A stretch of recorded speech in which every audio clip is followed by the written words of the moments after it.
In this video, we're taking a look at the audio capabilities of the Canon C70 cinema camera. We'll cover the different options for recording audio, and we'll take a look at the different audio settings in the menu. Let's get started.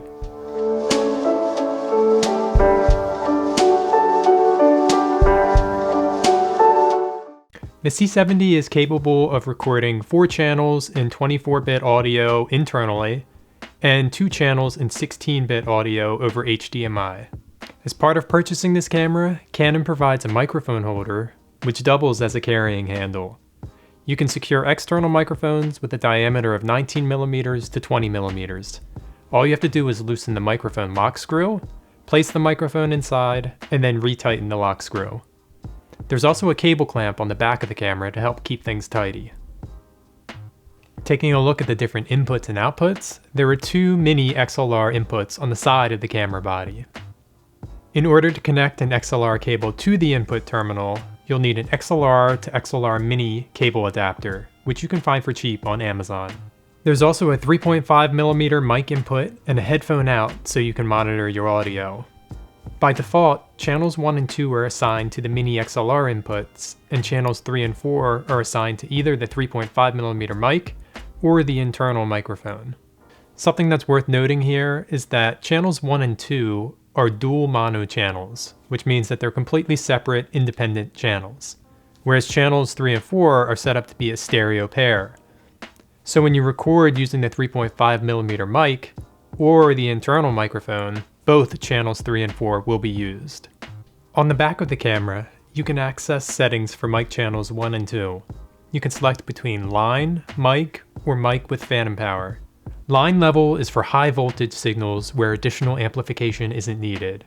When you select mic or mic with phantom power, the camera will provide additional amplification to get the signal to a usable level. You can set the level for each mic input to be in either auto or manual mode.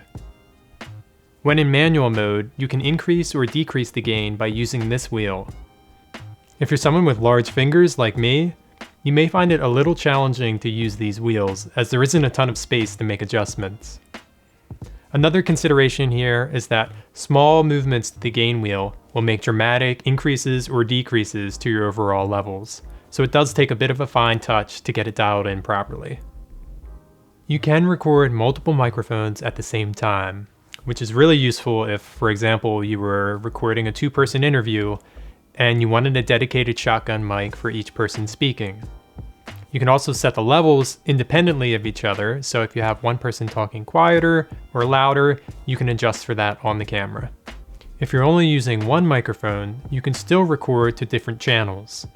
This gives you the option to record a safety track at a lower decibel level to help avoid clipping.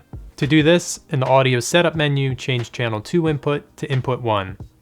Now channel 2 will be receiving input from the microphone in channel 1, but you can adjust the gain level for channel 2 to be lower. If you do record multiple channels of audio, all of them will be linked to the video clip.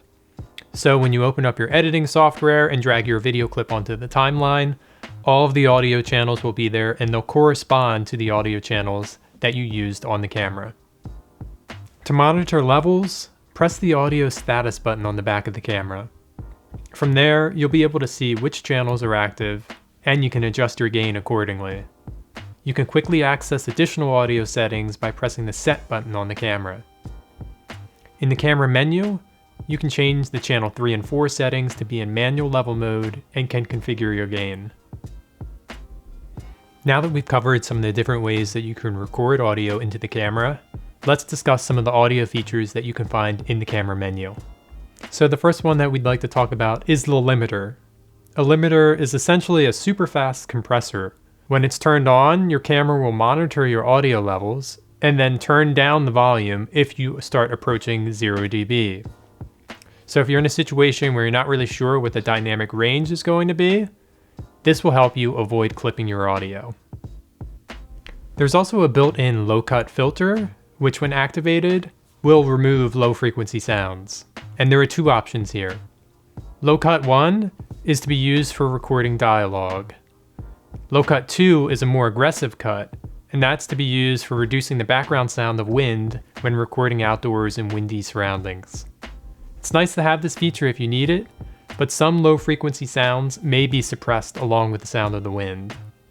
You can also adjust the headphone volume in the menu setting as well. This doesn't change your actual input levels though, so you still need to evaluate your meters to make sure they're set correctly. Thanks so much for watching this video. We hope you found it helpful in learning more about the audio features of this camera. If you enjoyed this content, please subscribe to our channel so you can catch more videos like this in the future. Thanks again, and we'll see you next time.